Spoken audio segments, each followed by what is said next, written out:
very similar story from what we've heard from competitor Boeing yesterday. That posted their first profit in 2 years, where Airbus had been back in the black for the past 2 quarters after still posting a 1 billion euros loss last year, posting a very strong set of results for this first half of the year, beating expectations on almost all the metrics.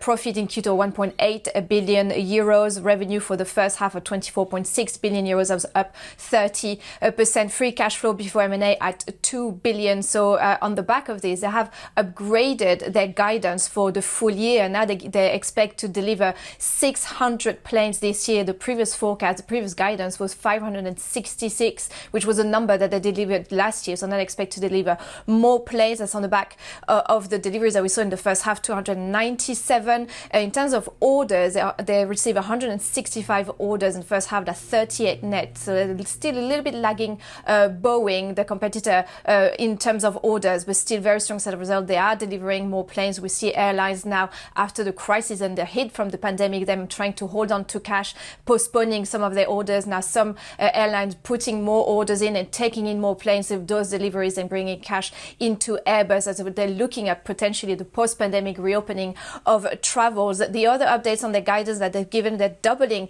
the EBIT guidance to 4 billion euros. That was from a previous number of 2 billion, and free cash flow before M&A at 2 billion from a break even earlier. So very strong set of results. Another very interesting part of the story there is that they've confirmed that they will launch an A350 freighter jet. That's very much part of the business that is dominated by Boeing. They have confirmed, there have been rumors before that they were thinking of entering that part of the market, and they have confirmed that they will.